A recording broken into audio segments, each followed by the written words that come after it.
Hello दोस्तों, आप देख रहे हैं मेरा चैनल जेडी हॉरर। मैं आपके लिए लाता हूँ इस चैनल पर नई नई हॉरर स्टोरी। भूतिया हवेली का रहस्य। गांव के पास एक पुरानी हवेली थी जिसे लोग शापित हवेली कहते थे। कहा जाता है कि वहां रात के समय अजीब अजीब आवाजें आती थी, किसी के चीखने की, किसी के हंसने की और कभी-कभी बच्चे के रोने की भी। कोई भी इंसान उस हवेली में जाने की हिम्मत नहीं करता था। रवि, जो एक युवा पत्रकार था, उसे एक रहस्यमयी कहानी में काफ़ी रुचि थी।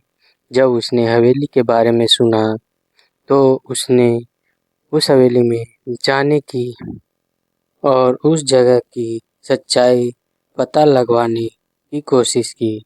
गांव के बुजुर्गों ने उसे कई बार मना किया, पर वह नहीं माना। वह अपने दो दोस्त सोनू और आकाश के साथ हवेली की ओर निकल पड़ा। जब वे हवेली के पास पहुंचे तो उन्हें अजीब सा चारों ओर गहरी खामोशी थी, लेकिन हवेली से धीमे धीमे सरसराहट की आवाज आ रही थी। दरवाजे पर जंग लगी थी, लेकिन जैसे ही रवि ने उसे छुआ, वह खुद ब खुद अपने आप ही खुल गया। अंदर घुसते ही उन्होंने देखा कि हवेली बहुत पुरानी थी। दीवारों पर अजीब चित्र बने थे, उनमें डरावने चेहरे और अचले इंसान दिख रहे थे। अचानक हवा का एक ठंडा झोंका आया और दरवाजा जोर से बंद हो गया।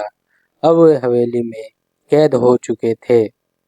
आकाश ने जैसे ही मोबाइल निकाला, उसकी बैटरी पूरी तरह खत्म हो चुकी थी। सोनू के पास टॉर्च थी, लेकिन उसकी रोशनी भी झपकने लगी।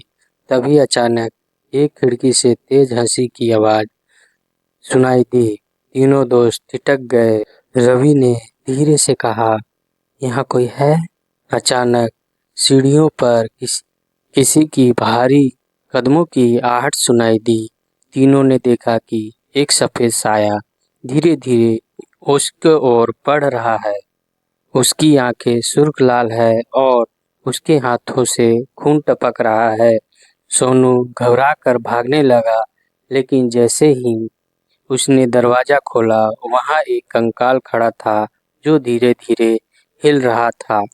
घबराहट से वह जोर से चिल्लाया और अगले ही पल वह गायब हो गया। रवि और आकाश अब अकेले हो गए थे। वे डर के मारे एक कमरे में जाकर छुप गए। तभी कैमरे की दीवारों से खून टपकने लगा और एक आवाज आई, तुम्हें यहाँ नहीं आना चाहिए था। रवि ने हिम्मत जुटाकर पूछा, तुम कौन हो? आवाज ने जवाब दिया, हम वे आत्मा हैं जिन्हें इस हवेली के मालिक ने बेरहमी से मार डाला था। वह हमें अमरता के लिए बलि चढ़ाना चाहता था, लेकिन उसकी क्रूरता ने हमें भूत बना दिया। जब तक हम इस हवेली में कोई नया नहीं आएगा, हमारी पीड़ा खत्म नहीं हो। रवि और आकाश को समझ आ गया कि वे एक भयानक जाल में फंस चुके थे।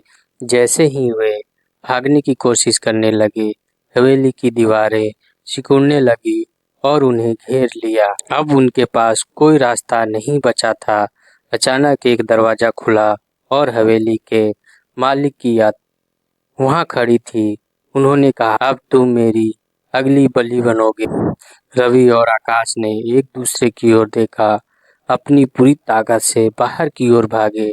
जैसे ही वह मुख्य दरवाजे पर पहुंचा, उन्होंने देखा कि सोनू वहां पहले से खड़ा था, पर उसकी आंखें सफेद हो चुकी थी और वह धीरे धीरे मुस्कुरा रहा था। अब तुम भी हमारी तरह हमेशा के लिए यहीं रहोगे, उसने फुसफुसाकर कहा। अगले ही पल हवेली में चीखों की आवाज सुनाई दी और सब कुछ शांत हो गया।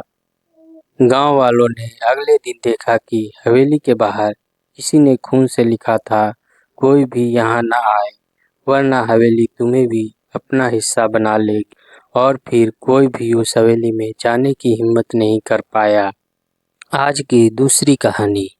रवि और उसकी पत्नी नेहा अपनी शादी की सालगिरह मनाने के लिए एक पहाड़ी इलाके में घूमने गए।